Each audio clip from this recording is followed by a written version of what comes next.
But don't you worry at all? I mean, people, you are like the most powerful man in the world, and if you say that word, enemy, literally tens of thousands of people go into a stadium to listen to you, and then people go on social media and they get themselves so jazzed up. There's got to be a part of you that's like, damn it, I'm scared that someone is going to take it too far. It's my only form of fighting back. I couldn't be here if I did that.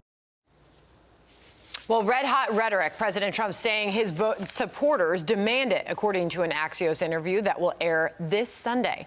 Joining us now is Fox News contributor Ari Fleischer, former press secretary for President George W. Bush. Ari, good morning to you. I know you've got some strong thoughts on this and what we heard from the president. I sure do. And, you know, I have thought about this so much because I represented George Bush, who speaks entirely differently. But the biggest criticism I get from Republicans all the time is if you looked at how gracious President Bush was, if you looked at McCain, if you looked at Romney, none of them knew how to fight against the Democrats, and the Democrats always took advantage. And so thank goodness Donald Trump is a fighter. And you know what, Sandra? There's a lot of merit to that. I mean, there are some things I wish Donald Trump would do differently, and I'll get specific.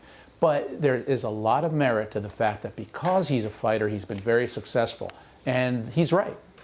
It's really interesting to dig into this piece written by Mark Thiessen, published in the Washington Post, in which that piece is titled, "Our Descent into Vitriol Began Long Before Trump, and Democrats Are Culpable Too." In his piece, he goes on to cite moments in very recent history where Democrats have set a similar tone. And I know that you tweeted back at Mark Thiessen. What were your thoughts to him? Well, what he was doing was walking people through a whole history of attacks Democrats have made against Republicans, which Republicans graciously brushed off, and saying that Democrats are hypocrites. They don't have the high ground to criticize President Trump when they do it themselves. Yes, President Trump sometimes does deserve blame, and I've said it on Fox News, I'll say it everywhere, and I tweet it too. He shouldn't have said in Montana about body slamming a reporter. You just don't talk like that. It's physical violence. No one should encourage it or talk about it. He should not call reporters enemy of the people. I don't like that language. Tone it down 2 notches. That's all he has to do. He can still fight. And here's why fighting is so important. It doesn't matter who the Republican is. The Democrats will always call them a racist. They called George W. Bush a racist and ran ads against Bush alleging he was a racist. They called McCain a racist. They called Mitt Romney a racist. Remember Joe Biden? He said Republicans want to put you all back in chains. It doesn't matter. The Democrats throw it against everybody when it has nothing to do with the truth.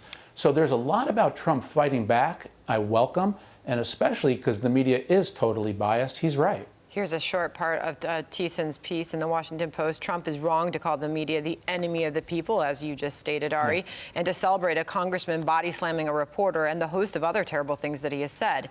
But Democrats were dragging us into the political gutter long before Trump came along. If they think Americans elected a Frankenstein's monster, they are Dr. Frankenstein. I'll give you final word on that, Ari. Yeah, the Democrats have to look in the mirror. The words that they use, calling for the resistance, boycotting his inaugural, the activities they immediately undertook without even giving him a chance. And you know, the word resistance, those were the French freedom fighters against the Nazis, against the collaborators in France. Are they implying Donald Trump is a Nazi, is Hitler? What about their words? What about their stirring the pot? They need to look in the mirror before they just attack Donald Trump. Good to hear your words this morning, Ari Fleischer. Thank you.